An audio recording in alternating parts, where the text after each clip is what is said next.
Hello students. पिछले कल के लेवल वीडियो में हमने देखा है इन्वर्स ट्रिग्नोमेट्रिक फंक्शन। वैसे तो हम जानते हैं कि इन्वर्स ट्रिग्नोमेट्रिक फंक्शन अपने नेचुरल डोमेन में और नेचुरल डोमेन और रेंज में ये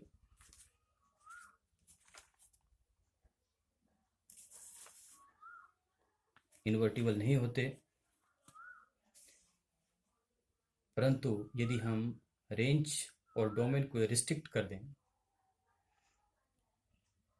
तो उस पर्टिकुलर इंटरवल में ये फंक्शन इन्वर्टिबल हो जाते हैं। इसके बारे में पहले एक वीडियो में हमने विस्तारपूर्वक चर्चा की है। हमने ये भी सीखा है कि प्रिंसिपल वैल्यू को हम कैसे फाइंड आउट कर सकते हैं। तो आज हम उसी टॉपिक को कंटिन्यू रखते हुए एनसीईआरटी की एक्सरसाइज 2.1 हल करेंगे, जिनमें हर एक क्वेश्चन में यही पूछा गया है कि प्रिंसिपल वैल्यू गिवन फंक्शन की क्या होगी। तो पहले हम ये बताएंगे कि प्रिंसिपल वैल्यू क्या है। ये हमने पहले वीडियो में परिभाषा कर चुके हैं कि किसी भी फंक्शन की प्रिंसिपल वैल्यू क्या होती है। The value of N inverse trigonometric function which lies in their principal value branch is called its principal value। तो इसकी प्रिंसिपल वैल्यू ब्रांच क्या चीज़ है, ये मैंने आपको उस वीडियो में विस्तार से समझाया है।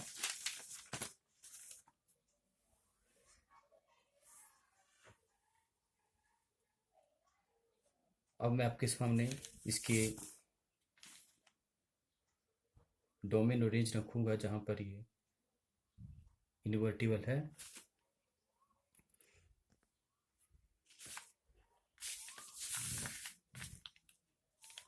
Inverse trigonometric function sine inverse restricted domain -1 से 1, रेंज -π से π/2। ऐसे ही कॉस इनवर्स एक्स डोमेन है -1 से 1 और रेंज है 0 to π। tan inverse x real number domain -π/2 to π/2। cot inverse x real number it's domain और इसकी रेंज है 0 to π। Similarly secant x real number -1 1 और इसकी रेंज है 0 π -π/2। क्योंकि π/2 पे इसकी वैल्यू अनडिफाइंड हो जाती है, इसलिए हम इसे बाहर रखते हैं। Cosecant inverse x real number 1 -1 और इसकी रेंज है -π/2 to π/2 -0। क्योंकि 0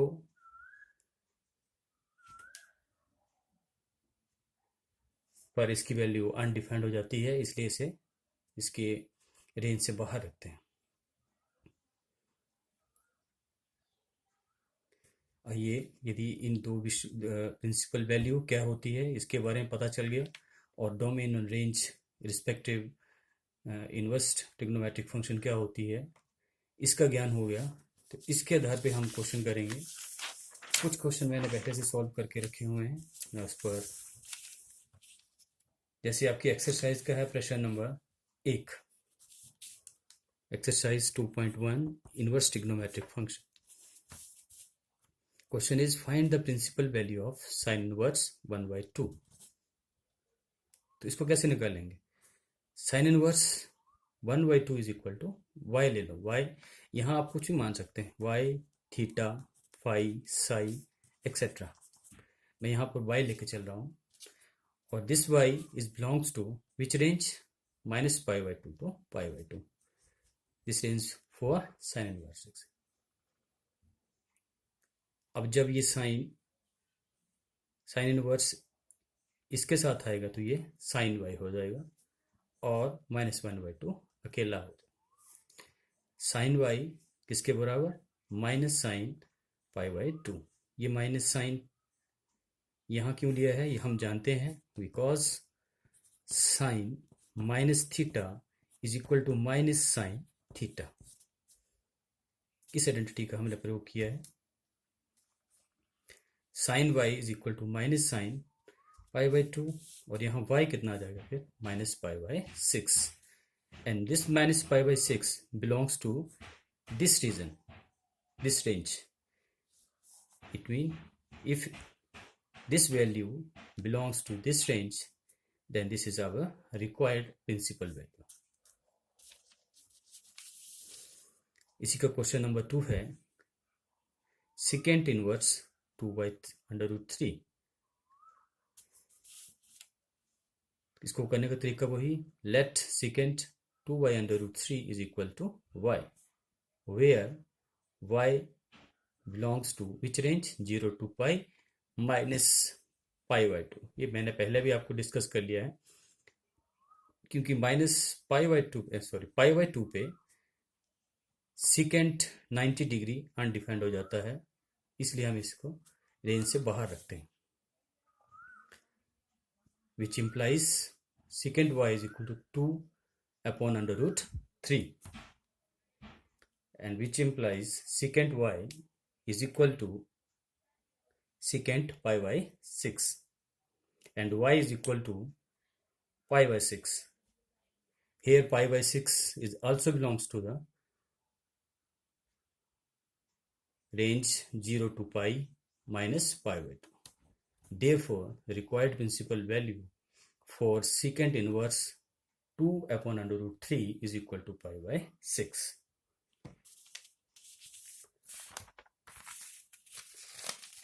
All the questions from 1 to 10 all are of same kind. हमने सिर्फ ये देखना है कि जो हम वैल्यू फाइंड आउट कर रहे हैं, that particular value must belongs to its range. यदि वो रेंज के अंदर है then it is defined, यदि रेंज के बाहर जाती है then undefined. Question number 9, cos inverse -1/√2। cos हम जानते हैं कि cos की रेंज क्या है? cos इनवर्स x की रेंज क्या है? -π/2 से π/2।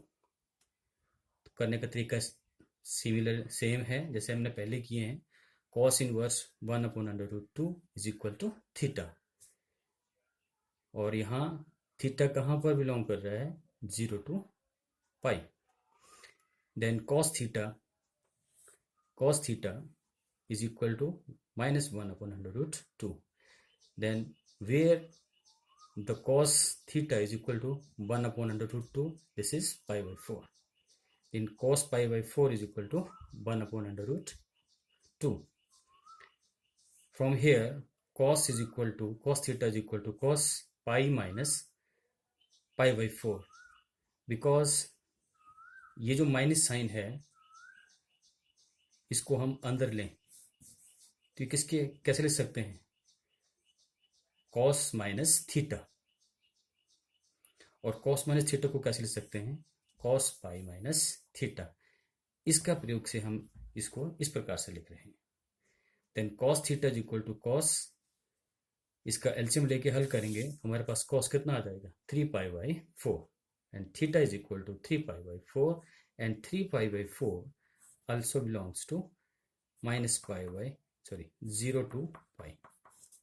This is for cos, its range is 0 to pi, which means the required principal value of cos inverse 1/√2 is 3π/4.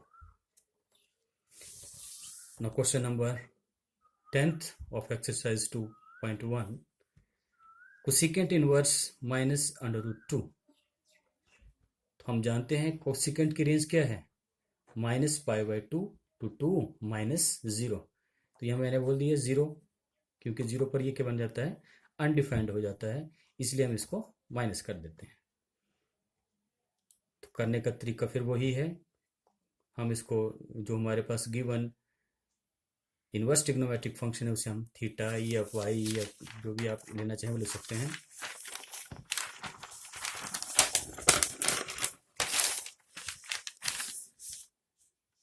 And cosecant theta is equal to minus under root 2. Cosecant theta is equal to minus cosecant pi by 4. ये pi by 4 cosecant pi by 4 is equal to under root 2 होता है, इसलिए हमने इसको इस प्रकार से लिख सकते हैं।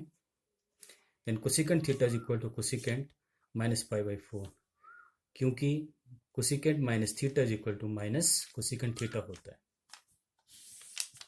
Cosecant theta is equal to cosecant minus pi by 4 and theta is equal to minus pi by 4, and minus pi by 4 is belongs to the its range, which is minus pi by 2 to pi by 2 minus 0. Therefore minus pi by 4 is the required principal value of cosecant inverse minus under root 2. तो question number 1 से लेके question number 10 तक same procedure है question को करने का और मुश्किल नहीं है। अब आते हैं क्वेश्चन 11 पे, जो थोड़ा हटकर है। हटकर तो नहीं, उसमें हमारे पास 2 से अधिक ट्रिग्नोमेट्रिक फंक्शन दिए गए हैं, उसकी प्रिंसिपल वैल्यू निकालनी है और लास्ट में हम उन सभी को क्लब कर देंगे। जैसे क्वेश्चन नंबर 11 है आपके पास tan inverse 1 plus cos inverse minus 1/2 plus sin inverse minus 1/2। तो इन्हें हम 3 अलग अलग फंक्शनों में डिवाइड कर लेंगे, फर्स्ट, सेकंड एंड थर्ड, और एक एक करके इसको हल करेंगे। पहला, let tan inverse 1 is equal to theta, और tan के लिए रेंज क्या है, -π/2 से π/2। Then tan theta is equal to 1, और 1 कहाँ है इसकी वैल्यू, tan π/4 में, and theta is equal to π/4 and π/4 is belongs to the given range. Similarly, cos inverse 1/2, here we take phi, and phi cos है, cos की range कितनी है, 0 to pi. Then cos phi is equal to minus 1/2. Then what is the value of cos pi/3, which is equal to 1/2. Then cos phi is equal to cos pi/3, and this minus sign हमने बाहर रखा है, तो इसको हम ऐसे लिख सकते हैं, minus cos pi is equal to cos pi minus theta. Then cos phi is equal to cos 2π/3, यहां से, then phi is equal to 2π/3. Then cos inverse minus π/2 की प्रिंसिपल वैल्यू क्या होगी, 2π/3, and 2π/3 is also belong to the given range. Similarly, sin inverse 1/2 हम psi लेके चले हैं, and psi belongs to minus π/2 to pi, because this is sin inverse. For the sin inverse, the range is minus π/2 to pi/2. Then sin psi is equal to minus 1/2. Then sin pi/6 is equal to minus 1/2. So this can be written like this: sin psi is equal to sin minus pi/6, because we can write minus sin theta is equal to sin minus theta. Then sin psi is equal to sin minus pi/6, and psi is equal to minus pi/6. Now we have 3 questions, first, second and third. क्योंकि question हमारे पास क्या है, tan inverse 1 plus cos inverse minus 1/2 plus sin inverse minus 1/2. Now put these values, adding equation first, second and third. We get 3π 8y minus 2y, while we take its LCM is equal to 12, and this is equal to 9π/2 and 3π/4. 9π/4 12, and this is equal to if काट दें हम 4 से, तो हमारे पास हो जाएगा 3 से काट दें तो 3/4 आ जाएगा। तो tan inverse 1 plus cos inverse minus 1/2 plus sin inverse minus 1/2 is equal to 3π/4. This is the required principal values for the given inverse trigonometric function. Now the question, last question है इसका, उसके बाद हमारे पास ऑप्शन है 2 question. Question number 12 है cos inverse 1/2 plus twice sin inverse 1/2. then given function is, इसको भी हम 2 पार्ट में कर लेंगे, part first and part second. First part को हमने हल किया, cos 1/2 is equal to theta, क्योंकि cos की रेंज क्या है 0 to pi. Then cos theta is equal to 1/2, which implies cos theta is equal to cos pi/3 because cos pi/3 is equal to 1/2, and from here theta is equal to pi/3, and pi/3 is belongs between 0 to pi, and this is the principal value of cos inverse 1/2 is equal to pi/3. Now we take second part. Let 2 sin inverse 1/2 is equal to 5, where 5 belongs to sign है तो sign की range क्या है -π/2 से π/2. Then sine π/2 is equal to 1/2, क्योंकि sine inverse, क्योंकि twice दिए ना, ट्वाइस साइन इनवर्स 1/2. अब इस 2 को हम इस यहाँ ले जाएंगे तो ये डिवाइड हो जाएगा, and it become sign 5/2 is equal to 1/2. Then sin pi/6 is equal to 1/2. From here, pi/2 is equal to 5/2 is equal to pi/6. And readjusting it, 5 is equal to twice pi/6, and 5 is equal to pi/3. And pi/3 belongs in interval. This is the principal value of the given trigonometric function. Now adding first and second, we get cos inverse 1/2 plus twice sin inverse 1/2 is equal to pi/3 plus pi/3, which is from equation number 1 and from equation number 2. Taking LCM 3, pi plus pi is equal to 2pi, and this is your final answer, which is 2pi/3, which is the required principal value of the given function. Now there are 2 optional questions. I also solve them. Question is question number 13. If this is optional question, if sin inverse x is equal to y, then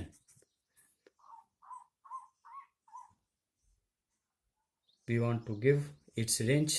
Then what is the range of sin inverse x, which is, therefore the range of sin inverse x is -π/2 to π/2. This is your final answer. This is answer.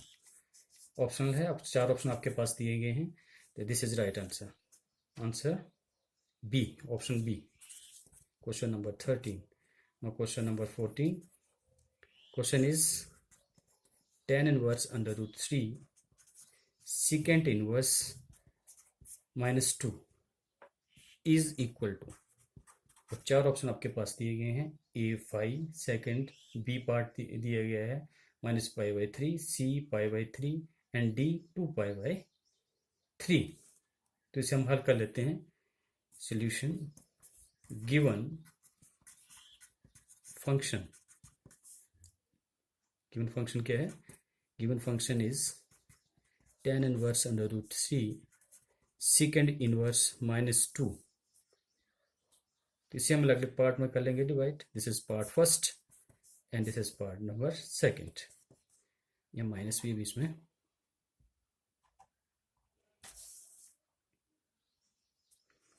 Now take part first. Part first में क्या जाएगा, जैसे हम करते हैं tan inverse √3 is equal to theta, and tan theta is equal to √3, और tan √3 कहाँ होता है? tan pi/3. 3 पर, तो which implies tan theta is equal to tan pi by 3 and theta is equal to pi by 3, and here theta belongs to minus pi by 2 to pi. This is the range of theta, and this also belongs to minus pi by 2 to pi by 2. Now take part second. Let secant inverse minus 2 is equal to y,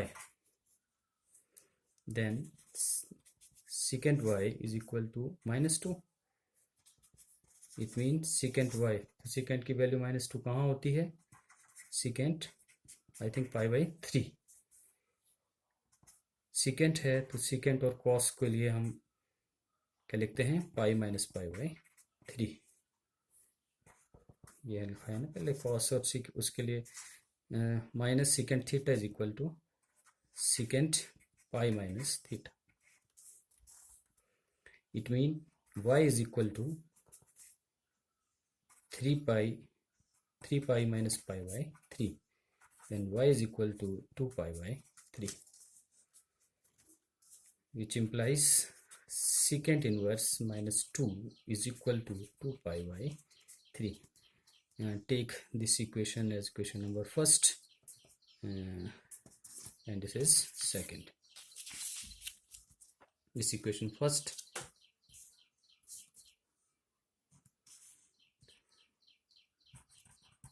tan inverse,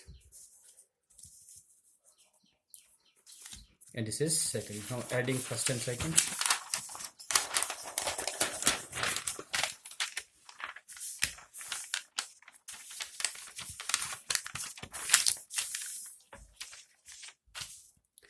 From equation first and equation second, we get tan inverse under root 3 minus secant inverse minus 2, and this is equal to pi by 3 minus 2 pi by 3,